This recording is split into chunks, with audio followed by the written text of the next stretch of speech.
selama sekian tahun dia berdoa dan dia berjuang untuk mendapatkan permanen residen di Australia.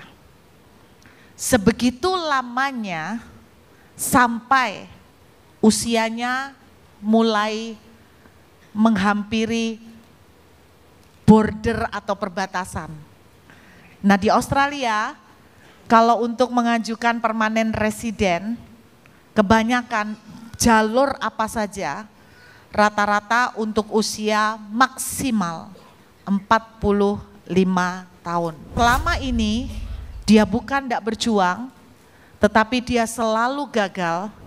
Yang terjadi adalah hari itu saya menyampaikan nubuatan dan saya tidak tahu apa yang dia alami.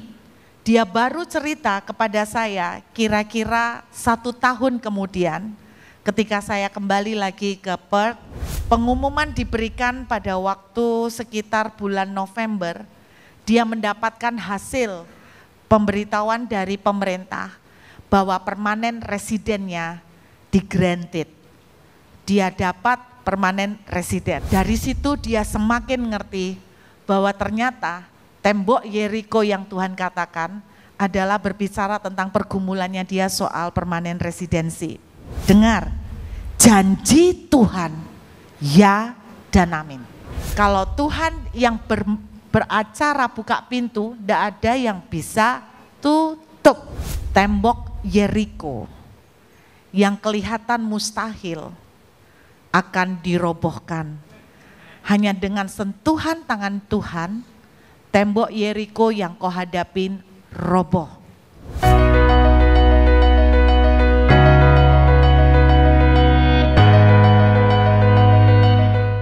Hati kami terbuka malam hari ini Tuhan. Silahkan Bapa. Hamba percaya bahwa Engkau mendengar setiap doa yang naik dari tempat ini Tuhan. Dan kami percaya hanya tangan Tuhan yang berkuasa untuk memberikan pertolongan buat setiap kami. Kami mau ketemu dengan Tuhan melalui kebenaran firman-Mu. Dan kami percaya saat kami berjumpa dengan Tuhan seperti perempuan yang menjamah jumbai-Mu, ada mujizat akan terjadi. Kami siap Tuhan, segala kemuliaan, hormat dan pujian hanya bagi nama Tuhan selama-lamanya. Haleluya, amin. Puji Tuhan, silakan duduk Bapak Ibu. Shalom. Apa kabar semuanya? Sehat selalu Bapak Ibu. Puji Tuhan. Pada waktu saya duduk di sana, saya menyiapkan sebuah judul khotbah, tetapi kemudian saya merasakan kuat bahwa malam ini ada sesuatu yang lain yang Tuhan mau saya bagikan. Saudara bawa Alkitab, kita akan membuka Yosua pasal yang ke-6. Kita akan melihat kitab Yosua pasal yang ke-6. Judulnya Jatuhnya Yeriko. Saya percaya dan saya berdoa ada Yeriko-Yeriko yang malam ini dirobohkan oleh Tuhan. Amin. Satu kali di awal-awal saya pelayanan di Australia, ada satu bapak yang pas lagi duduk di jemaat. Saya tidak kenal dengan orang ini. Dan setelah khotbah ada dorongan yang sangat kuat di hati saya untuk datang kepada orang ini dan kemudian tumpang tangan. Dan ketika tumpang tangan, tiba-tiba ada perkataan janji Tuhan yang disampaikan buat beliau. Saya tidak kenal dia, saya juga tidak tahu dia punya masalah apa. Tapi satu yang saya sampaikan begini, tembok Yeriko yang kelihatan mustahil akan dirobohkan. Hanya dengan sentuhan tangan Tuhan, tembok Yeriko yang kau hadapin roboh. Dia pulang Dia tidak ngerti apa arti nubuatan itu. Yang dia tahu, selama sekian tahun dia berdoa dan dia berjuang untuk mendapatkan permanen residen di Australia. Sebegitu lamanya sampai usianya mulai menghampiri border atau perbatasan. Nah, di Australia kalau untuk mengajukan permanen residen, kebanyakan jalur apa saja rata-rata untuk usia maksimal 45 tahun. Dan selama ini dia bukan tidak berjuang, tetapi dia selalu gagal karena gagal di bahasa Inggris. Dan rata-rata untuk mendapatkan permanen residen ada beberapa persyaratan selain usia, yaitu bahasa Inggrisnya minimal 6.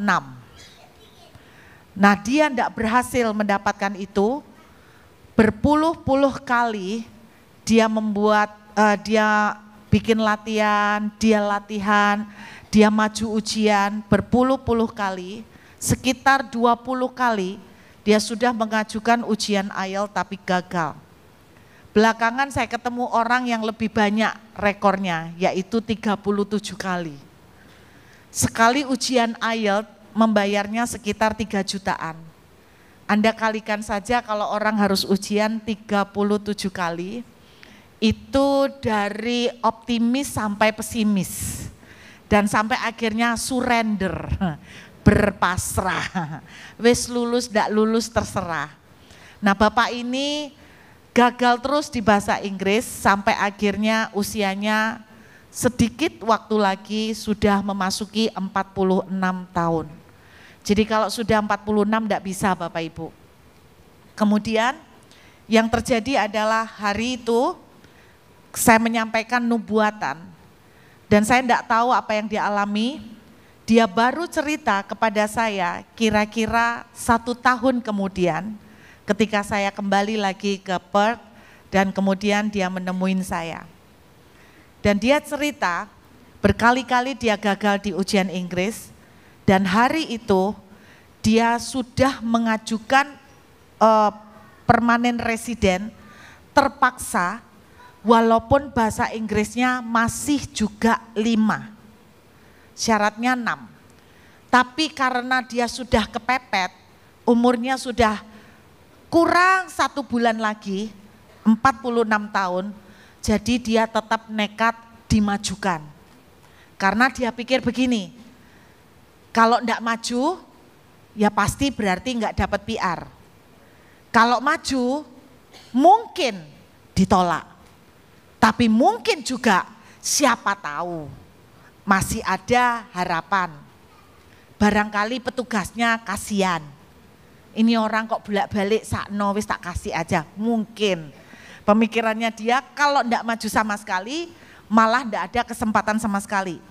Lumayan maju walaupun pesimis tapi masih ada kesempatan dan peluang.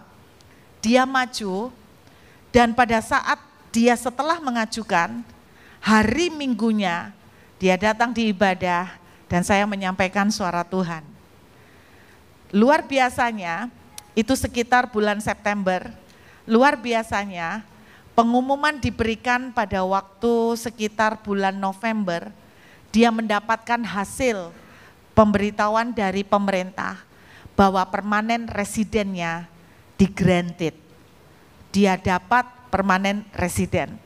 Dari situ dia semakin ngerti bahwa ternyata tembok Yeriko yang Tuhan katakan adalah berbicara tentang pergumulannya dia soal permanen residensi. Saudara, saya tidak tahu tembok Yeriko Bapak Ibu apa. Tapi saya mau taat dengan apa yang Tuhan taruh di hati saya malam ini. Karena saya percaya kalau Tuhan bicara tentang tembok Yeriko, berarti akan ada tembok-tembok Yeriko yang dirobohkan malam hari ini. Amin. Jangan bilang tidak mungkin loh Bapak Ibu. Jangan bilang tidak mungkin. Di Australia rata-rata syarat untuk permanen residen usianya 45 tahun maksimal. Saya mendapatkan permanen residen saya di usia 49 tahun. Masih memenuhi persyaratan kan di dalam Tuhan. Amin. Kalau Tuhan yang beracara buka pintu, tidak ada yang bisa tutup. Amin saudara. Tidak ada yang bisa tutup. Sejak saya menyaksikan tentang permanen residen, saya mendapatkan banyak sekali DM dan WhatsApp. Bu, suami saya kepengen ke Australia, enaknya pakai visa apa? Bu, anak saya mau sekolah, bagaimana ngurus visa? Saya jadi berpikir, apakah Tuhan memanggil saya menjadi agen imigrasi sekarang?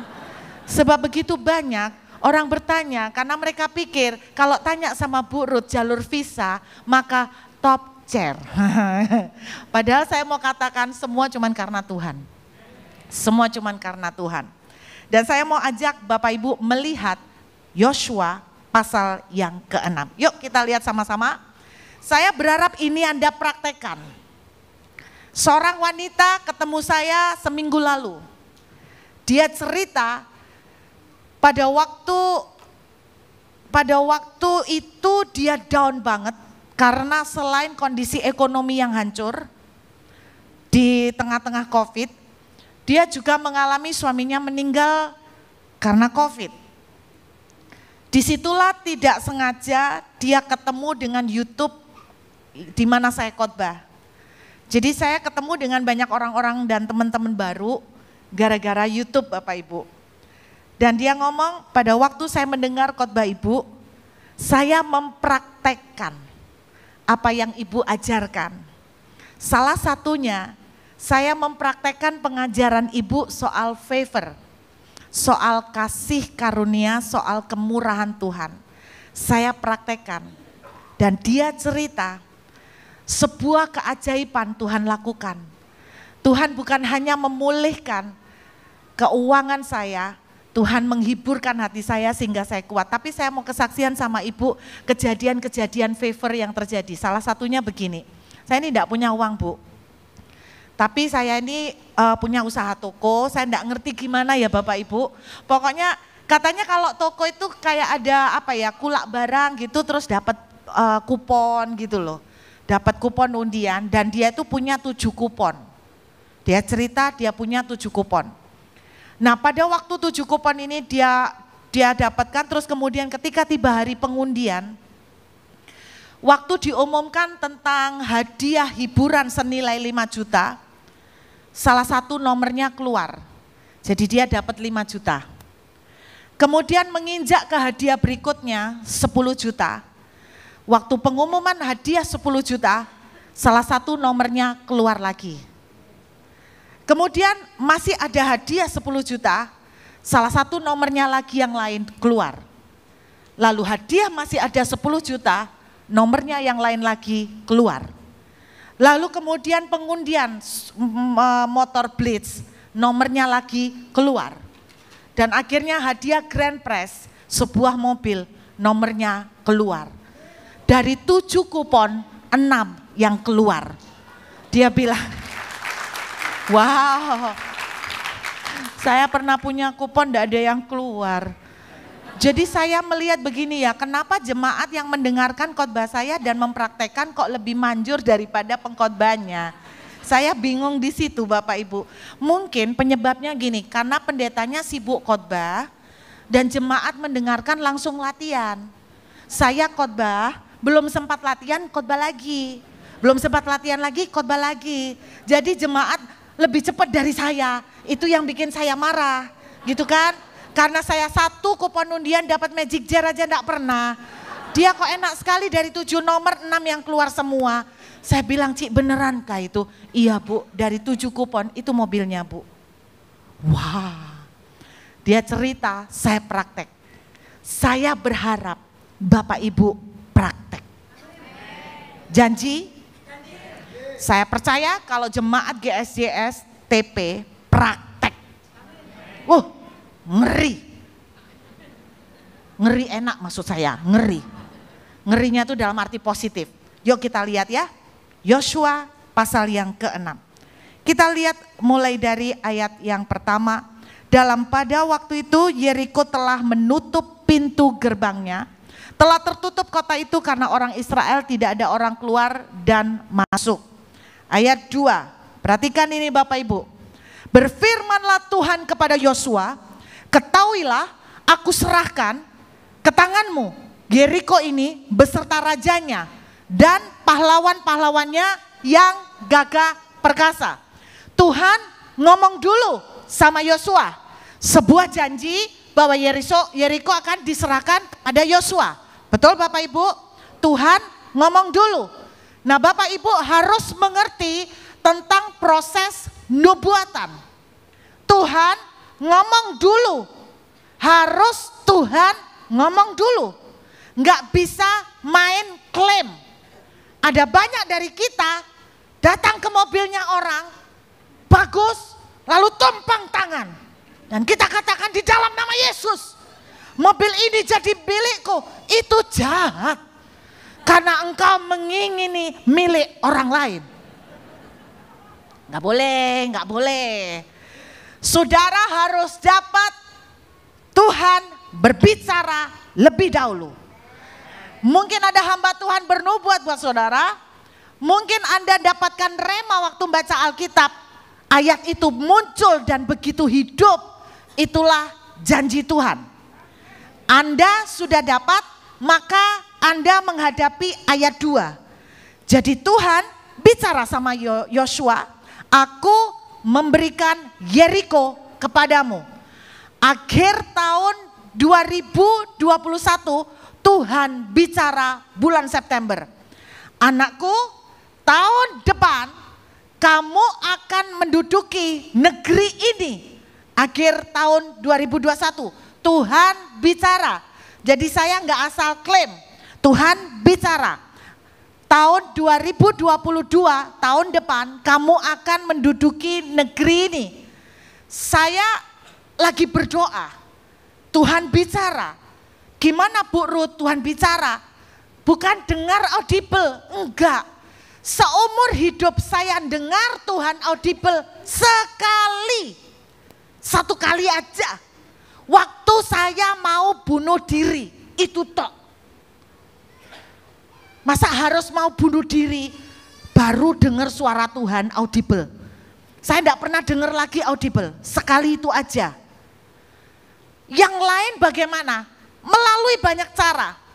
Pada waktu saya mendengar suara Tuhan yang soal tahun depan aku akan membuat kamu menduduki negeri ini. Buruk dapatnya dari mana? Boleh jujur ya? Jangan kaget.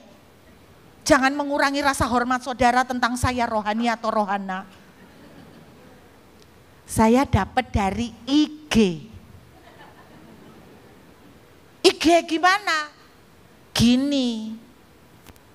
Buka IG toh. Siapa yang senang buka IG ngaku? Terima kasih yang jujur. Yang jujur enggak banyak padahal kuabel loh igian. Ya tahulah. Mau saya juga buka IG. Tapi ada yang aneh. Saya ini kan jarang follow orang. Kan gitu toh. IG yang saya follow kan teman-teman. Kan gitu. Tiba-tiba kan kadang ada IG sponsor ya. Betul ya, betul ya. Ada sponsor. Biasanya sponsornya apa? Tergantung saudara pernah browsing apa. Kalau saudara browsing rumah aneh bisa keluar sponsor rumah. Seakan-akan internet itu tahu loh apa yang kita pikirkan. Saya mungkin browsing apa keluar gitu toh. Aneh. Tiba-tiba keluar IG pendeta bule, cewek. Tulisannya gini, a word of God for you. Wah, kata-katanya, firman Tuhan untuk kamu. This time next year, dia bilang tahun depan, engkau akan menduduki negeri.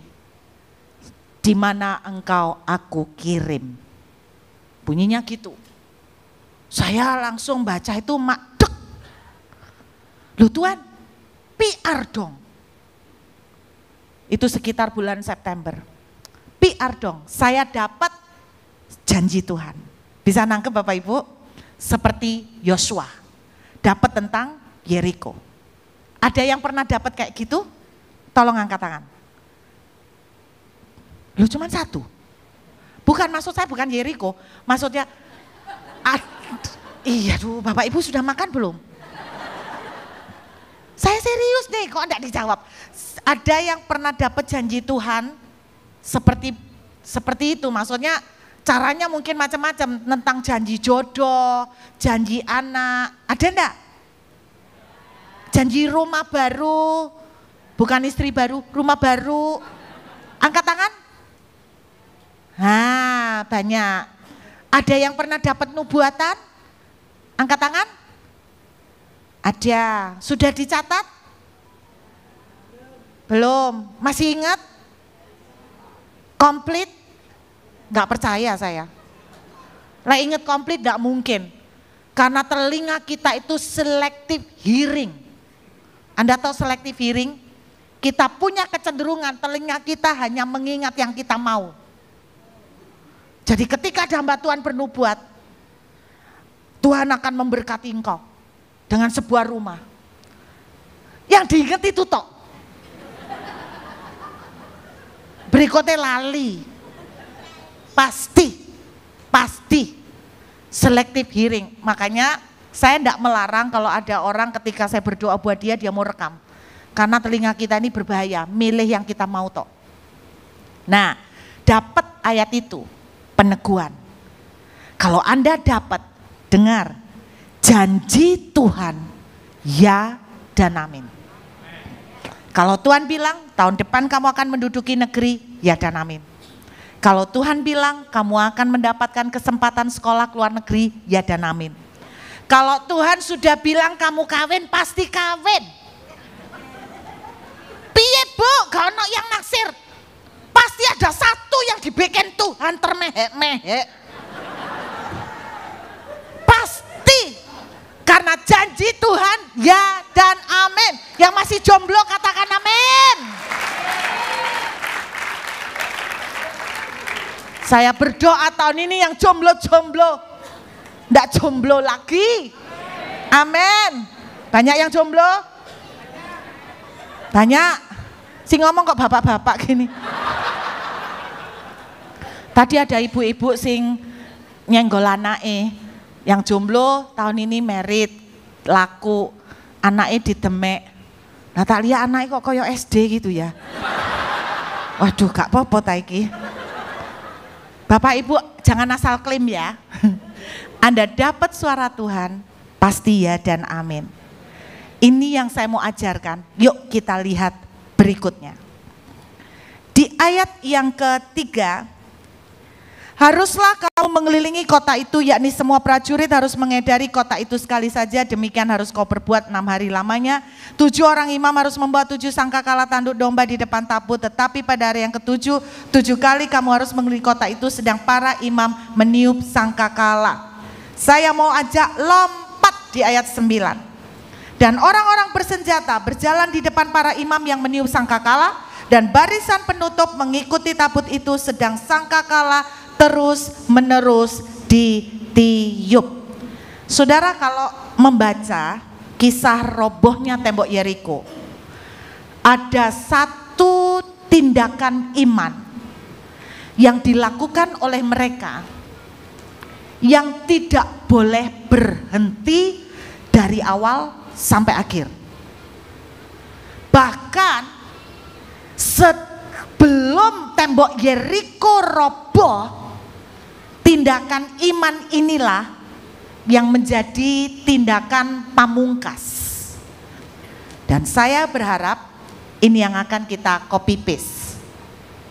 Jadi ada sebuah tindakan yang mereka lakukan yang tidak pernah berhenti dilakukan terus sampai akhir. Dan bahkan sebelum tembok Yeriko roboh, Ini merupakan tindakan pamungkas, yaitu yang namanya meniup sangkakala. Dan malam ini, saudara yang sudah angkat tangan, berkata pernah terima janji Tuhan, ada tindakan iman yang harus kita lakukan, yaitu meniup sangkakala. Dan meniup sangkakala tidak boleh berhenti, harus terus menerus. Bahkan sebelum tembok Yeriko roboh, peniupan sangkakala inilah yang akan akhirnya menjadi pamungkas, membawa kemenangan telak terjadi. Amin. Malam ini kita sepakat sama-sama, kita akan meniup sangkakala. Apa maksudnya meniup sangkakala? Di dalam terjemahan lama, bahasa Indonesia memakai kata sangkakala. Di dalam terjemahan lama memakai istilah tanduk domba. Tanduk domba. Meniup tanduk domba. Apa artinya? Tanduk domba tidak mungkin akan bisa dipakai sebagai alat untuk meniup kalau domba itu dalam kondisi hidup. Setuju?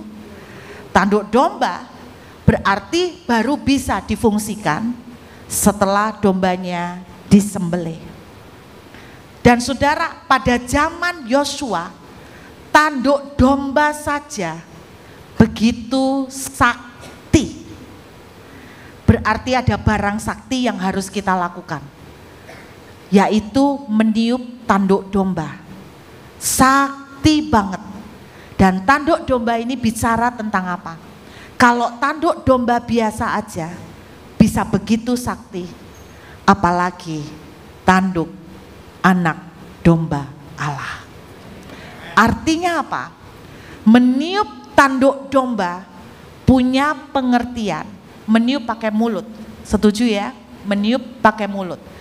Peniupan trompet itu bicara tentang seperti pengumuman. Ada beberapa bunyi trompet yang fungsinya macam-macam. Ada trompet yang dibunyinya untuk manggil serdadu tentara kumpul. Ada trompet yang dibunyikan sebagai tanda akan terjadi peperangan. Ada trompet yang bunyinya sebagai tanda terjadi kemenangan. Dengan kata lain, pembunyian trompet atau sangkakala itu berbicara tentang mendeklarasikan. Mendeklarasikan. Apa yang kita deklarasikan? Yang kita deklarasikan adalah segala sesuatu yang berhubungan dengan anak domba Allah. Segala sesuatu yang berhubungan dengan Tuhan. Yang kita deklarasikan adalah karya salib Yesus. Yang kita deklarasikan adalah kasih Yesus. Yang kita deklarasikan adalah setiap janji Tuhan. Itu harus kita deklarasikan. Amin saudara. Pada waktu kita deklarasikan, tidak pernah boleh berhenti. Sampai kapan? Sampai tembok roboh. Artinya ketika kita mendeklarasikan setiap janji Tuhan, kita tidak pernah boleh berhenti sampai janji Tuhan digenapi. Sejak saya menerima janji Tuhan melalui Instagram, bulan September tahun 2021, engkau akan menduduki negeri ini. Setiap hari, tidak pernah lewat, saya selalu mendeklarasikan, aku akan menduduki negeri ini. Tuhan, aku akan menduduki negeri ini. Pada waktu itu tidak ada jalan sama sekali. Tuhan, aku akan menduduki negeri ini. Saya terus menerus perkatakan itu setiap hari, dalam setiap doa, di jalan, dalam waktu di mobil saya mendeklarasikan, bukan asal klaim mobilnya orang, tapi saya bilang aku akan menduduki negeri ini.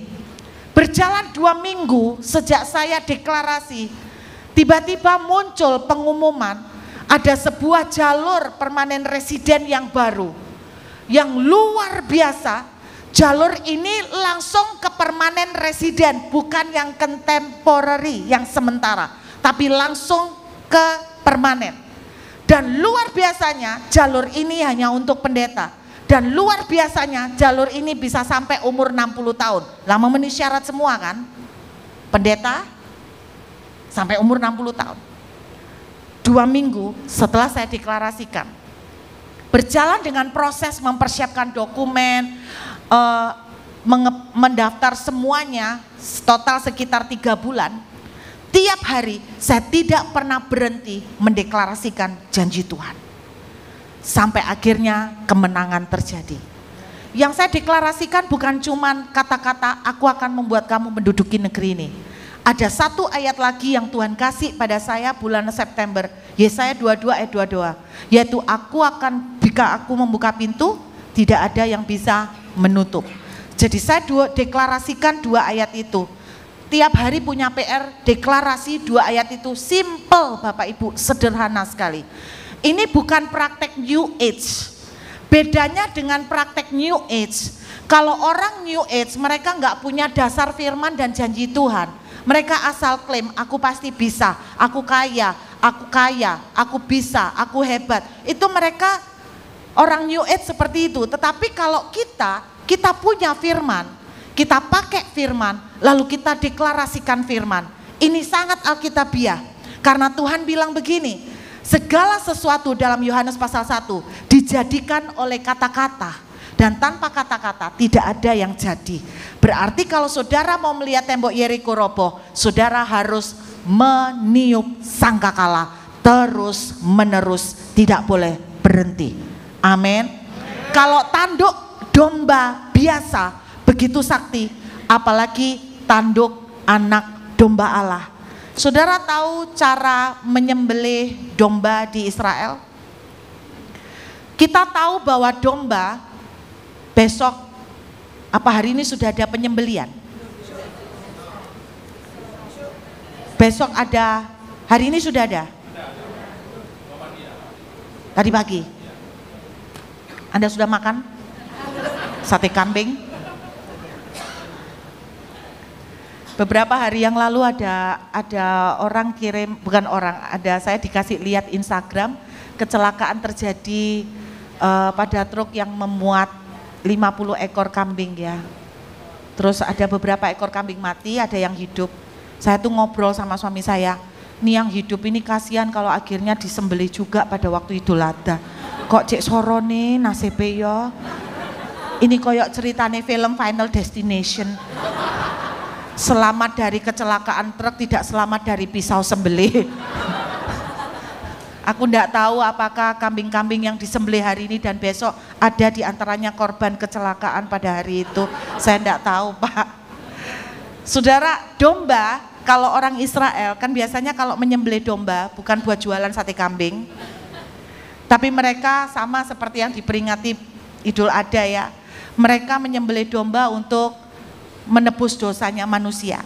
Nah, pada waktu imam menyembelih domba, nah ini Anda harus tahu, saya tidak tahu bagaimana cara saudara-saudara sepupu kita menyembelih domba dan saya tidak mau lihat. Karena saya gak tega saudara ya, walaupun suka kambing tetap gak tega lihat nyembelihnya.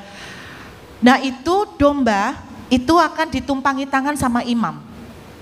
Ditumpangi tangan, karena imam dianggap perantara manusia dengan Tuhan. Jadi di sini manusianya, jemaat,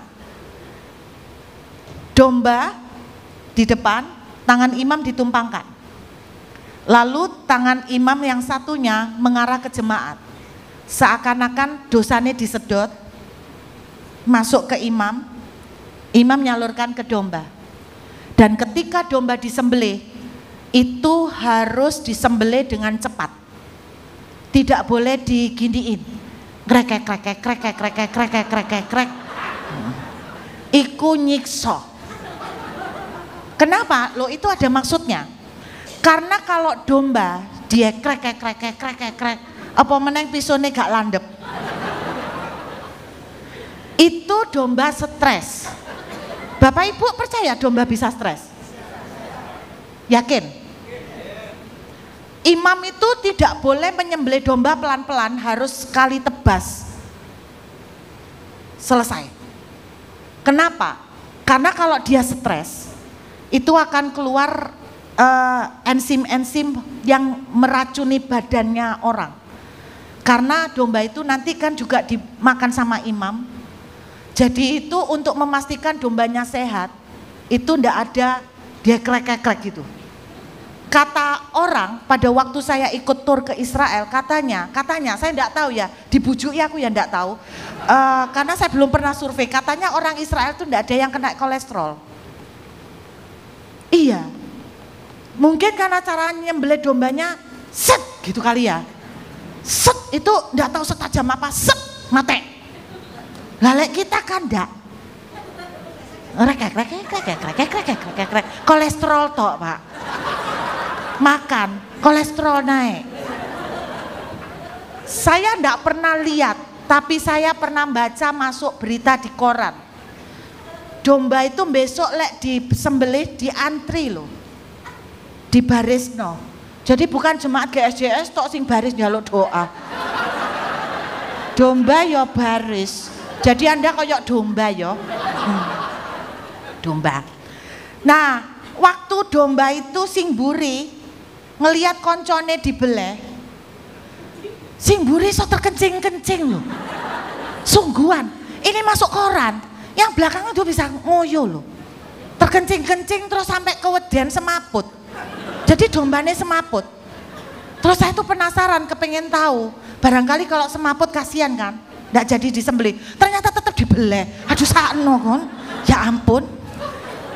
Ini domba yang sampai pingsan, sampai terkencing-kencing, terus disembelih kan, terus jadi no sate kambing.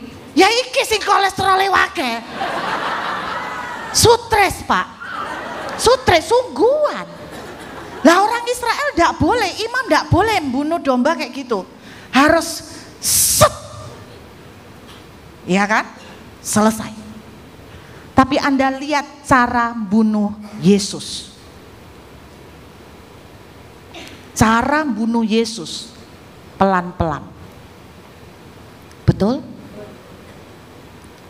Salib, penyalipan adalah cara membunuh pelan-pelan. Mending langsung mate. Yesus ora. Pelan-pelan. Digantung. Itu badan harus nahan semua beban. Oksigen pelan-pelan berkurang. Yesus mengalami penderitaan yang tuntas. Saya pernah membaca cerita penyalipan Yesus. Mungkin next time kalau waktu Paskah saya bagiin. Dari rambut sampai ke kaki, serem Pak. Semua disiksa. Bapak Ibu, kenapa? Pelan-pelan dan semua penyiksaan dia ambil. Karena semua dosa Yesus pastikan dia ambil lunas semuanya. Amin. Penyakit, kelemahan, kutuk, kemiskinan, semua dia ambil. Kalau domba biasa sakti, betapa hebatnya saat saudara dan saya mendeklarasikan kuasa kehebatan Tuhan kita. Jauh lebih sakti. Amin. Terbaru yang saya baru beberapa bulan yang lalu saya dengar tentang penyiksaan Yesus adalah mulut. Anda lihat, mulut. Iblis itu serang mulut Yesus. Kenapa? Karena mulut Yesus berkuasa. Pernah mikir enggak? Kenapa iblis serang mulut? Karena Yesus sekali ngomong bahaya. Betul? Ketemu pohon ara, kau tidak berbuah selama-lamanya, habis Pak. Betul? Ketika Tuhan bicara jadilah terang-terang terjadi. Iblis takut. Yesus bikin kata-kata. Karena iblis salah rencana, dia pikir dengan membunuh Yesus dia menang. Dan iblis takut mulut Yesus mengucapkan sesuatu. Misalnya Yesus mulutnya ngomong gini, iblis mate wis langsung. Dia takut Yesus diserang mulutnya. Anda tahu cara menyerang mulut Yesus? Bapak Ibu pernah ingat cerita penyaliban waktu Yesus berseru dia kehausan? Siapa yang ingat Yesus dikasih minum apa? Anggur asam. Ada yang menerjemahkan cuka. Dan Anda ingat nggak cara mereka menyuapi Yesus? Pakai bunga karang, betul ya? Pakai tongkat bunga karang. Anda tahu tongkat bunga karang ada yang nulis sponge. Anda tahu alatnya? Gabungan alat bunga karang dengan anggur asam, itulah alat yang dipakai oleh orang Israel untuk membersihkan WC. Ketika Yesus haus, orang Israel serdadu-serdadu menyodorkan kepada Yesus anggur asam dan bunga karang yang dipakai untuk ngosek WC. Mulut Tuhan Yesus yang kita cintai, mulut penebus kita, mulut Tuhan di atas segala Tuhan, disodok pakai alat cuci toilet. Saudara tahu apa artinya? Iblis menghina, iblis membungkam, iblis berusaha juga menyiksa mulut Tuhan. Kalau Tuhan berkata, segala sesuatu dijadikan oleh kata-kata, dan saudara dan saya diciptakan segambar dengan Dia. Iblis akan terus berusaha menghentikan mulut Anda untuk deklarasi kehebatan Tuhan. Malam ini saya ingatkan, engkau terima janji, deklarasikan. Jangan biarkan iblis menutup mulut kita sampai kita melihat mujizat itu terjadi. Amin. Pasti terjadi. Ada orang bilang saya tidak percaya tentang khotbah deklarasi. Karena saya deklarasi tapi tidak terjadi. Saudara harus tahu, deklarasi itu butuh waktu. Janji Tuhan ya dan amin. Seperti hujan yang turun dari langit, lalu ke tanah, mengalir, lalu mengairi tanaman, lalu tanaman tumbuh tunas, tunas menjadi bunga, bunga lalu menjadi buah. Pak, itu berapa lama?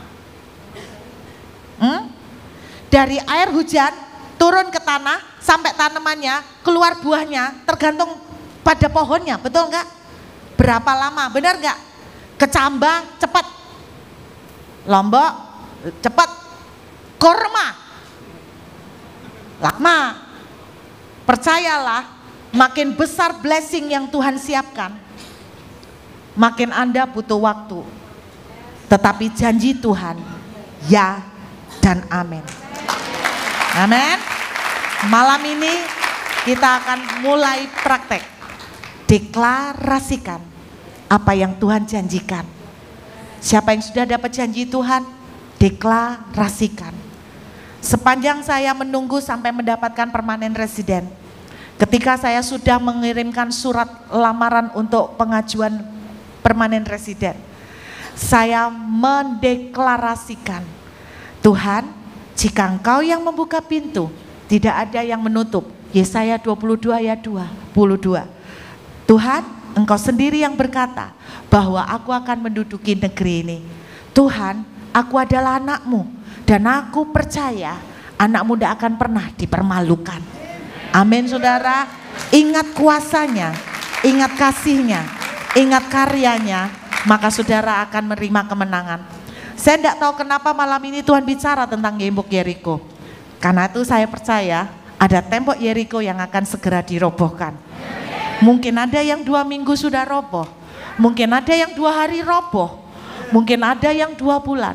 Tapi semakin kita percaya, kuasa tanduk anak domba Allah sangat dahsyat. Deklarasikan, tiuplah dan terima mujizat Tuhan. Amin. Yang belum dapat jodoh, kalau Tuhan sudah bicara, kamu akan menikah, mulai deklarasikan.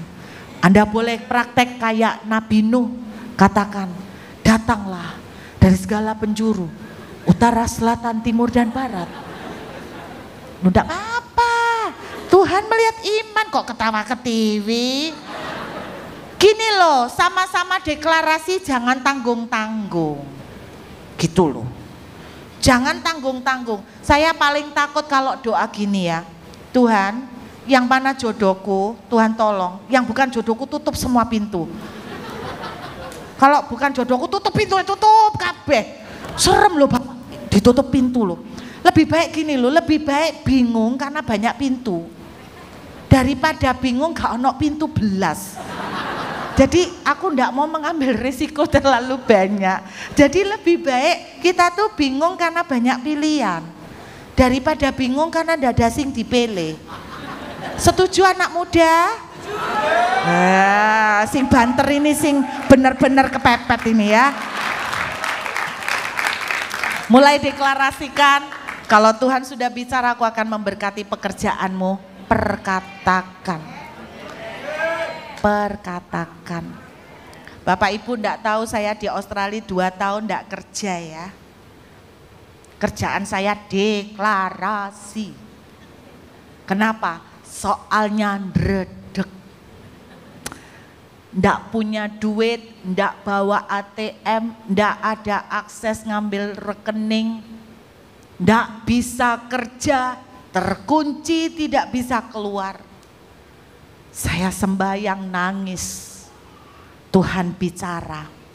Bukankah aku sudah berbicara tentang Elia di tepi sungai Kerit? Sama seperti Elia, aku mengirimkan penyediaan buat engkau.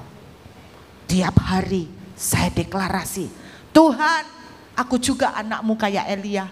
Engkau akan memberikan penyediaan, aku tidak akan minta-minta, aku tidak akan pengumuman, aku tidak akan mempermalukan namamu. Tuhan, dan aku percaya Engkau tidak akan membiarkan aku kelaparan. Firman-Mu bilang, aku bukan malas kerja loh Tuhan. Aku mau kerja, tapi kan tidak boleh kerja. Soalnya tidak ada visa. Setelah ada visa, ngelamar kerja. Setelah boleh kerja, ngelamar kerja Pak. Ternyata ngelamar kerja tidak diterima kabeh. Loh ya apa? Salahnya siapa? Aku wis berusaha. Lah ngelamar kerja gak payu.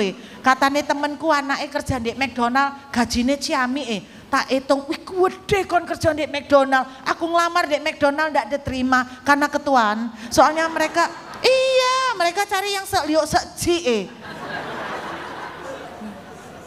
Aku sesek yo. Terus tahu Bapak Ibu, satu-satunya pekerjaan yang saya diterima. Serius. Wedi toh. Tuhan ya apa iki aku gak kerja. Bendino harus makan. Kata ayat Alkitab, kalau enggak kerja jangan makan. Oh, kan takut aku ya toh. Ya Tuhan, aku enggak males kok, aku mau kerja. Tapi sudah aku buktikan, aku ngelamar gak diterima kan duduk salahku. Terus kemudian satu-satunya yang kerjaan yang diterima, saya dan suami ngelamar kerja enggak diterima KB kami berdua. Akhirnya Anda tahu, saya ini lulusan sastra Inggris loh. S1. S2-nya teologi. Pekerjaan saya yang diterima di Australia, wah namanya keren. Mungkin ada yang ngerti, ada yang enggak. Namanya posisinya domestic assistant. Bu Gembala ketawa berarti ngerti. Sing enggak ketawa berarti orang ngerti Bu. Anda tahu itu satu-satunya pekerjaan aku nggak pakai di interview. Saya langsung ditelepon dan dibilang gini, oke, when you start. Anda tahu domestic assistant itu kalau bahasa Indonesianya PRT Pak. Pembantu rumah tangga. Saya sudah nekat, saya bukan orang malas Pak. Kerja apa aja aku enggak mele-mele daripada kamangan. Saya mau telepon balik, saya bilang gini, kasih saya waktu untuk saya berunding soal waktunya. Waktu berunding, sembahyang aku. Tuhan, enggak apa-apa ta? Ini pekerjaan satu-satunya, apa mungkin memang nasibku kayak Yusuf? Wah, aku coba berpikir positif Bapak Ibu, siapa tahu. Aku ini kerja jadi pembantu rumah tangga di sebuah rumah, ternyata rumah itu cuman emak engkong sing wis tuwek tan suwo gene minta ampun. Terus ternyata aku jadi domestic assistant di situ. Aku tuh baik diurapi Tuhan. Terus emak engkongnya gini, aduh ndak ada orang sebaik kamu, wis warisanku tak kekno kamu. Nah, loh aku mikir kayak gitu loh. Burut kok mikir kayak gitu. Stres Pak. Iki uang kepinginnya untuk duit Pak. Jadi saya mau ngelamar, udah diterima mek domestic assistant. Terus saya tanya, sebelum saya bilang kasih saya waktu, saya tuh tanya, saya bilang setiap orang kan punya cara cleaning berbeda-beda. Do you give training? Dia bilang, oh yeah sure, just 1 hour training and we will give you every chemical that you need. Setiap perlengkapan kimia yang diperlukan kita akan kasih. Udah, aku udah siap-siap nih. Kok kamu mbak aku diterima kok, langsung orang 2 diterima. Hebat kok kita dapat kerjaan. Apa non? Buren kok. Buren ambek kongren. Suamiku langsung kedap-kedip. Terus suamiku tuh ngomong gini, sepele sih sebetulnya. Non, kamu sarjana sastra. Aku sarjana teknik sipil. Kok nasibnya jadi buren ya non? Terus saya ngomong gini, gak apa-apa kok Yusuf ae ya dadi buren sik kok. Soporo ketemu Firaun kok. Terus oke, mendadak. Pulang-pulang dari Australia, buru ternyata jadi konglomerat. Bagaimana ceritanya Bu? Buren. Aku tuh menghibur suamiku, cerita kayak ngono. Suamiku guyu, aslinya ngenes. Terus habis itu dia bilang gini, non, kita ini kan kenal Tuhan kita tuh kayak apa. Mosok sih non, papa itu bawa kita ke Perth, itu kan bukan maunya kita toh. Tuhan yang nyuruh kamu pergi ke Perth, aku yang pelihara. Mosok bentuk pemeliharaannya dadi buren non. Coba kamu tanya oh Tuhan lagi. Suami saya tuh paling enak gitu Pak, tinggal doa. Ngono Pak, gitu. Jadi enak, jadi suami saya tuh enak Pak Bu. Jadi kalau misalnya kok kita harus ngambil keputusan ini apa kok, kamu tanya oh Tuhan sing mana. Oh enak deh, karingai penugasan Bu. Sing sembayang aku Engkau lek salah ya aku sing kena. Enak memangnya. Jadi dia bilang, tanya oh Tuhan non, bener tak kita jadi buren? Ya aku beneran tanya. Nyembah Pak. Mari nyembah. Sungguhan ta? Buren ta Pak? Ngomong sekali lagi. Kok aku gak mentolo ya Pak ya? Terus temenku menakut-nakuti, mbok pikir jadi buren tuh gampang ta? Oh ya? Kok bisa? Dek sini tuh lek kamu sampai pakai chemical salah, terus bau atau apa, itu ownernya bisa nuntut kamu loh. Ya ampun rek, dadi buren dituntut. Ya Tuhan kok susah mau dolek duit rezeki pakai tuntut-tuntutan. Aku bilang beneran ta saya tuntut. Iya ada kasus dituntut Bu Ruth. Waduh. Nah ya pasti Bu, ya pasti bodoh toh ya. Wong pertama kali ya toh. Lah kita bersihin rumah kan ya menurut aliran hati kan. Betul enggak? Cairan pembersihnya bapak sama ibu kan ambil aku bedo pasti. Kita gak ono cairan pembersih sabun cuci piring pun dipakai ya toh. Kanggo ngosek WC kan saono itu. Lah itu lek mbok pakai jadi domestic assistant iso kena tuntut jarene.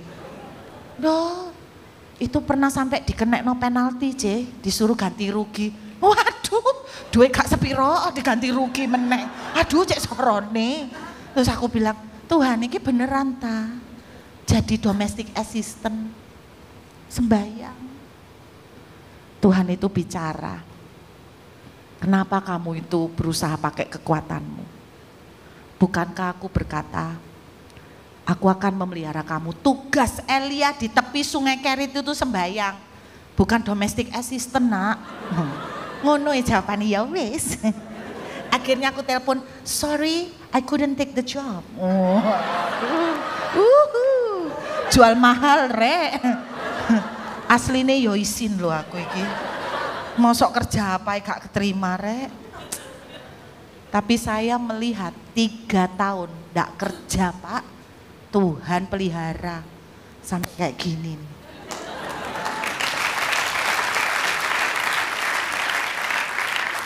Rada bunder katanya. Gak enak. Tuhan pelihara. Teman-teman iri. Kenapa? Saya bilang gini sama teman saya. Enak ya kok kamu ada kerjaan. Loh ya apa sih burut iki ya enak burut toh. Nggak ada kerjaan tapi bisa makan. Terus dia ngomong gini, tuker ta?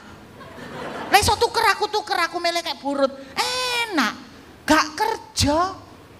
Tapi kok yo jalan-jalan di mall. Makan di luar.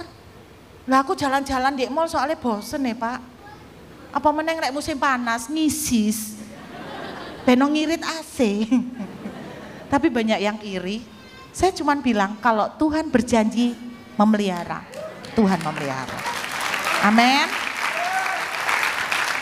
Dan saya dengan bangga menyaksikan sampai hari ini saya tidak kerja. Awas ya Bapak Ibu pulang, ditanyai temen, kok Bapak burut? Gak usah kerja. Dipelihara, penyesatan loh ya, penyesatan. Ini ada rekamannya loh ya, ada penyesatan. Anda kalau tidak kerja itu benar-benar harus dapat wangsit dari surga. Dari langit ke-7 untuk benar-benar tidak kerja. Gitu loh. Jangan asal denger-dengeran. Makanya mendengar suara Tuhan untuk diri sendiri itu bahaya. Ngomong aja males terus, Tuhan aku kerja enggak. Terus suara hatimu bilang, tidak. Tidak. Aku memelihara. Ki bahasane wong Surabaya gundulmu. Aku memelihara. Mau melihat tembok Yeriko roboh? Deklarasi. Saya bilang Tuhan, aku ini anakmu. Firmanmu lo bilang aku mau pelihara kayak Elia. Anakmu minta roti, kamu tidak akan kasih batu. Aku minta roti, Tuhan kasih nasi padang. Nasi padang, bakso, ayam goreng, tumpeng komplit. Orang ngomong burut kangen ya sama kuliner Surabaya. Enggak. Karena di sana semua masakan Surabaya, masakan Indonesia ada. Saya kangen Surabaya karena saya kangen sama jemaat. Saya kangen sama saudara. Ini enggak ada Dek Pet. Model kayak Bapak enggak ada loh Dek Pet Pak. Bapak ini ngangeni loh. Bapak ini dari tadi menonjol sekali gitu loh. Saya ini dari tadi khotbah mau lihat sini mesti balik sini lagi Pak. Lihat sini, balik sini. Apa yang mempesona? Kumis. Bapak kenapa kok punya kumis? Karena cowok. Ini ada yang enggak punya kumis oh. Berarti bukan cowok. Anda tahu kenapa Bapak siapa? Bapak Berry. Oh, yang fotonya di depan. Itu ada Bapak Berry. Betul ya? Oh maaf Pak. Aduh orang penting maaf kok saya kerjain. Dia langsung membuat blacklist. Itu apa pendeta? Bully saya itu. Tapi benar Pak, ini Bapak mentor saya dulu ngajarin. Kenapa ada orang-orang pria itu yang punya kumis Pak. Iya dia yang ngasih tahu saya. Pria itu yang melihara kumis karena Anda tahu kenapa? Karena hidungnya dianggap penting. Kok bisa? Digaris bawahi.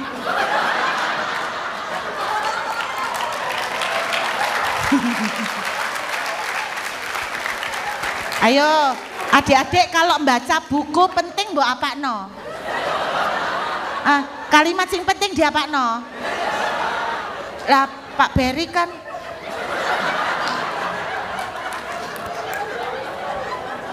berarti buat beliau hidungnya penting ya Pak ya. Jadi kalau Pak Berry jalan Hidung saya penting, perhatikan. Wah, kalau Bapak ini apa yang penting ya?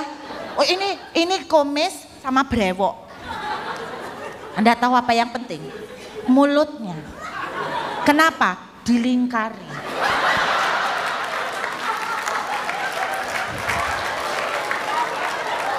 Dilingkari berkali-kali di stabilo. Diurak-urak. Penting soro iki, pol penting. Ayo kita sembahyang. Pemain musik boleh maju ke depan. Puji Tuhan, pemain musik semuanya tidak punya hidung yang penting. Makanya ndak ada kumisnya. Untuk satu. Bapak kenapa kok kacamata hitam?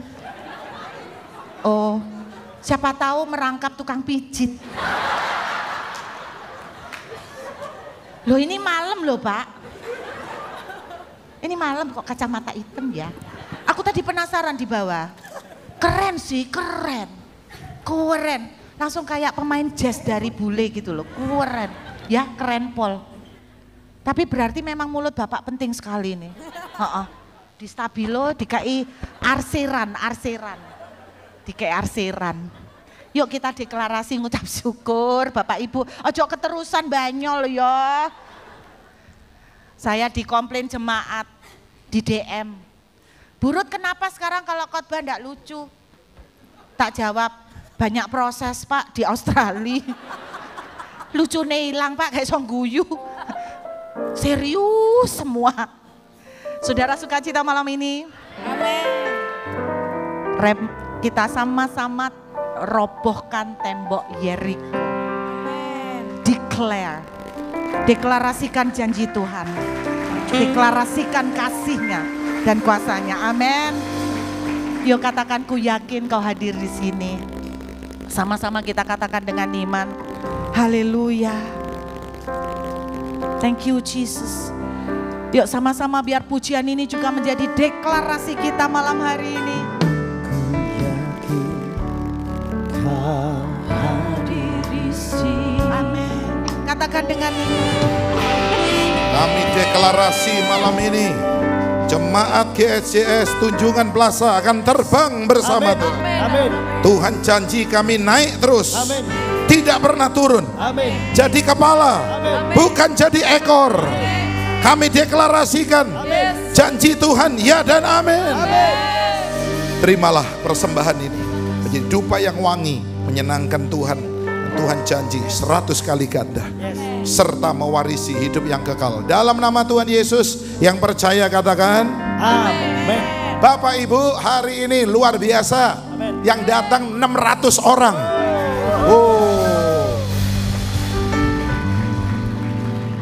Mertua saya itu bawa nasi empal buat semua. Ya. Joel, maju. Ya. Karena hari ini mertua saya itu bersyukur ya. Cucunya yang bernama Joel. Kalau Bu Ruth tadi kemana? Australia. Ini Joel menjadi wakil Indonesia nomor 1 juara dunia komputer. Wah, hebat ini ya. Sebentar lagi mau ke Taiwan, betul? Iya. Nah, setelah Taiwan kemana? Hongaria? Iya, ke Hongaria terus ke Kanada. Terus ke Kanada. Beasiswa gratis. Siapa dulu emaknya? Bu Indra ya. Nah, ayo Joel kesaksian singkat ya. Boleh dipinjemin mana mic-nya? Oke, ayo Joel. Gimana ceritanya? Yuk juara apa ini? Ayo. Ya, jadi puji Tuhan, saya diberi kesempatan sama Tuhan buat mewakili Indonesia. Mewakili Indonesia di lomba internasional informatika namanya International Olympiad in Informatics 2023 yang tahun ini diselenggarakan di Hongaria. Di mana?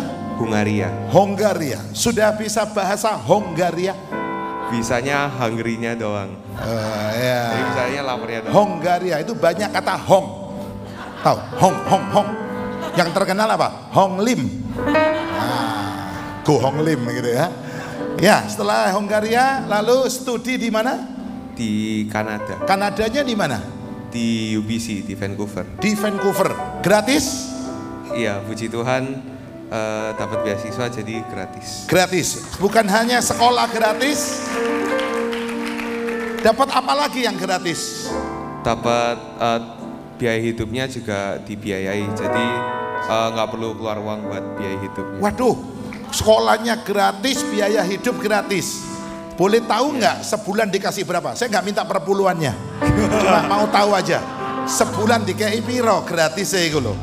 Sebulan dikasih $1.900 Kanada itu kurang 1.900. lebih, kalau dirupiahin 20 juta. 20 juta sebulan gratis ya. Wah, ini karena apa nih kok bisa kayak begini? Ya tanpa penyertaan Tuhan pasti nggak bisa ya. Tanpa penyertaan Tuhan tapi nggak bisa. Ini nggak bisa tanpa apa? Penyertaan siapa? Pengakuan bahwa hanya karena Tuhan.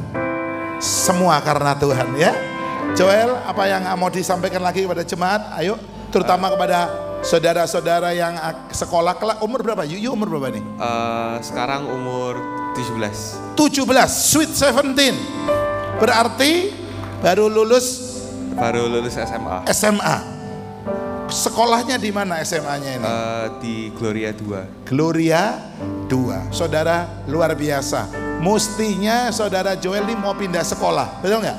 Iya, jadi awalnya itu waktu masuk SMA, aku itu udah mau pindah sekolah dari Gloria. Kalau pindah sekolah nggak jadi begini ya? Ya kalau pindah sekolah ya nggak bisa tahu kan, belum tentu bisa kayak gini juga. Iya. Jadi aku juga bersyukur gitu. Mungkin waktu aku masuk ke SMA, aku itu belum bisa ngelihat rencana Tuhan gitu. Meskipun waktu masuk belum tahu rencana Tuhan. Kelihatan awalnya itu susah gitu. Tapi di balik semua itu Tuhan punya rencana yang bahkan waktu aku masuk SMA itu gak pernah bisa terbayangin. Gitu ya. Jadi ternyata Tuhan itu punya rencana yang indah. Indah rencanamu Tuhan. Rencana Tuhan indah pada waktunya. Pada apa? Waktunya. Ya, makanya ya saudara ya. Saudara nggak usah maksa. Dia ini sebenarnya mau maksa pindah waktu itu ya. Kalau maksa pindah ya udah nggak bisa. Karena mewakili sekolahnya, saingannya nggak banyak, akhirnya jadi top nomor 1 bahkan seluruh dunia. Indonesia nomor 1, Asia nomor 1, dunia nomor 1. Joel cita-citanya jadi apa? Selain jadi jago komputer. Nggak tahu sih. Dulu kecilnya kok nggak tahu. Dulu kecilnya ngomong sama mak mau jadi apa? Jadi pendeta. Jadi pendeta. Loh. Sekali lagi, jadi apa? Jangan sambil ketawa. Jadi apa? Tadi sambil ketawa sedikit. Jadi apa nak? Jadi pendeta. Sing keras nak? Jadi pendeta. Oh, jadi pendeta saudara ya. Ini dipakai Tuhan luar biasa ya. Saya percaya bukan hanya Joel yang diberkati. Saudara semua diberkati. Hari ini dapat kesaksian mujizat. Luar biasa. Amin. Bapak Ibu, maaf ya. Mak Indra kan waktu tanya sama saya ya, sama istri saya Bu Lani, itu ya 350 lah yang datang. Ternyata hari ini 600. Solusinya begini, maaf ya, Pak Obed juga bawa donat. Nah masih untung ada donatnya ya. Jadi boleh nggak, rela nggak suami istri, bapaknya atau ibunya salah satu dapat nasi empal, satu dapat donat, amin. Supaya rata. Halo amin. Tadi ada yang bilang, wah ini khawatirnya malam ini banyak yang jadi Abraham. Tidak mengakui istrinya. Ini bukan istri saya. Ini adik saya loh. Malam ini akhirnya jadi Abraham lah. KSN 2021 di bidang informatika meraih silver medal. Wah ada lagi. Selanjutnya APIO Asia Pacific Informatics Olympiad Egypt 2022 meraih bronze medal. Dan yang terakhir, Informatics Olympiad. Tepuk tangan buat Joel ya. Ya, ini waktu apa ini tadi? Ini waktu ya lomba tingkat Asia Pasifik kayaknya. Ini Terus, tingkat Asia Pasifik ya, Iya. di University British Columbia. Ini Terus waktu yang tadi itu waktu itu dikasih kesempatan ngajar di pelatihan Olimpiade Informatikanya Jawa Timur sama Dinas Pendidikan. Olimpiade Matematika, Informatika. Informatika. Terus ini apa lagi?